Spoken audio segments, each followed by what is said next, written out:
Assalamualaikum warahmatullahi wabarakatuh. The title of the study is Verbal and Nonverbal Communication, Insight from EFL Students of EFL Classroom Instruction. The authors are Muhammad Hollandia, Dian Erlina, Leni Marzulina, Herizal Hikmat Zalima Putri, and Faras Dinarda. The purpose of the study is to identify the types and function of verbal and nonverbal communication used by an English teacher in EFL classroom at SMA YP Tunas Bangsa Palembang.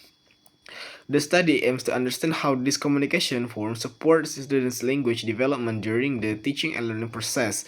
The design of the study this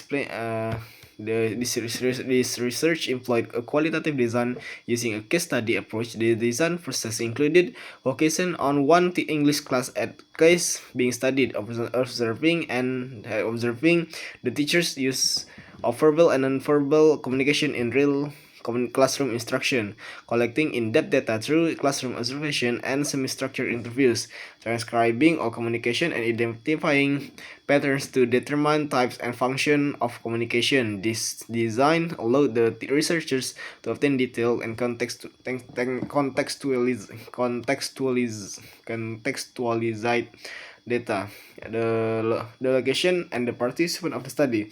The research or this study located in SMA YPI Tunas Bangsa, Palembang. The participants were selected using purposive sampling, including one English teacher student, one students from one English classroom. They were chosen because they were directly involved in EFL teaching and learning, making them suitable for addressing the research objective.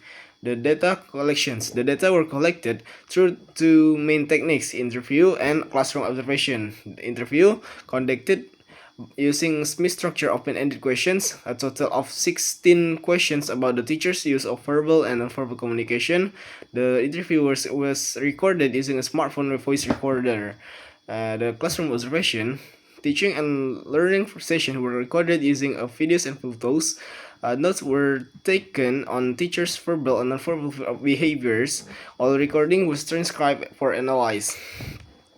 Data analysis. The data were analyzed using thematic analysis involving transcribing interviews and observation data, coding verbal and nonverbal communication behaviors, grouping codes into major terms, and interpreting the terms into identify types and function of communication. This method helped classify and communication patterns used by the teachers. The major findings are summarized by type of verbal communication using oral communication by using presentation and conversation, written communication by note-taking, textbooks, modules, student worksheet, and written assignment. The function of teachers' communication.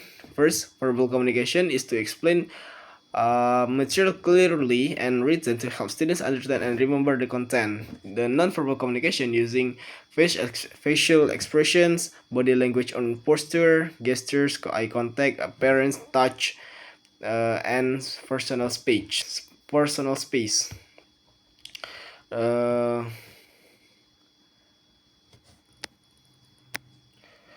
The relevant study by Renta 2017. The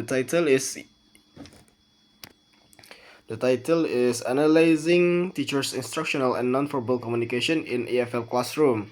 The study is relevant because it directly aligns with the research, focused on identifying the types and function of verbal and nonverbal communication in EFL classroom instruction. The major findings is the teacher's verbal communication consists of question, feedback, and instructional direction. Teachers who were aware of their nonverbal behavior tend to have classroom that more controlled and interactive. Thank you. Wassalamualaikum warahmatullahi wabarakatuh.